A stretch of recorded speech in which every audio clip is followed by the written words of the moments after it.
Yo guys, what's going on? BFViking here, and today we're going to be taking a look at which melee weapon is the best in Battlefield 1. And I know I did do a video on this same topic about a year and a half ago, but since then many new knives, clubs and other melee weapons have been added into the game, and after using most of them for quite some time now, I think I've decided which one is the best in the game. So without further ado, let's get into it.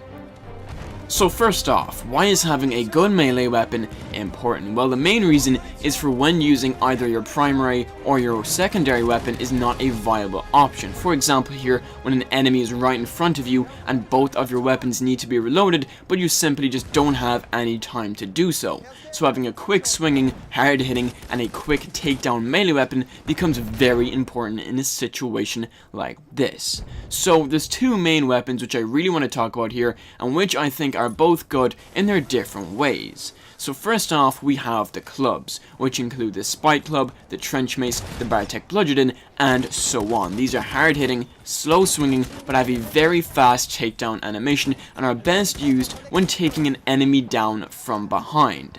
As I said, you do have quite a slow swing on these, meaning that if you're weak and an enemy has a faster swinging weapon, they will get the down on you before you can get the down on them. But as I said, if you're coming up on somebody from behind while they're prone or even standing up, the takedown animation on these is extremely quick, meaning that you can kill several enemies very, very quickly. The next type of melee weapon we have here is the knives, and these are quite the opposite of the clubs, which we just talked about. They have a very fast swing, a low damage, and can have a long takedown animation depending on which knife you're using.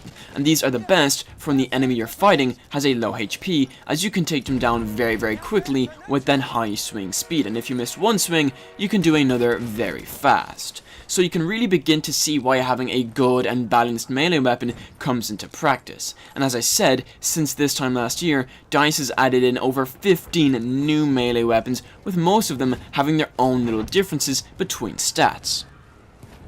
So where is the perfect balance between the two, the knives and the clubs? Well, for me, that's having a very fast swing, a high damage output, and a quick takedown animation.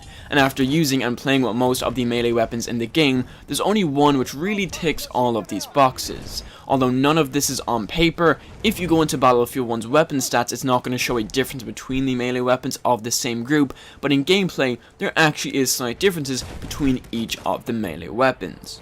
And the best melee weapon I found to be was the Cope. Now this weapon was first only available to those who unlocked it via the Christmas community mission, but now you can unlock it via the Road to Battlefield 5, which is a much easier way of unlocking this melee weapon.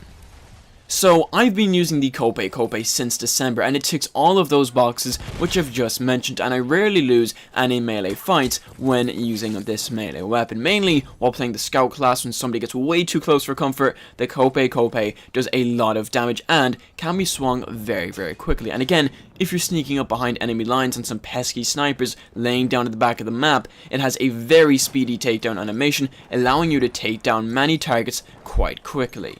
So all in all, it is a very effective melee weapon, and I would highly recommend you guys go and try this one out. Make sure to let me know down in the comments below, what melee weapon do you find best to use, or do you really bother with choosing one? Do you just use anyone that looks the best? Make sure to let me know down in the comments below. Anyways guys, if you enjoyed the video or found it helpful, make sure to leave a like and share the video. It is always appreciated. And also, go ahead and click that bell and subscribe icon to stay up to date with all of the Battlefield 5 news and updates. Anyways guys, thank you so much for watching. Hope you're having an awesome day, and I will see you in the next Battlefield video.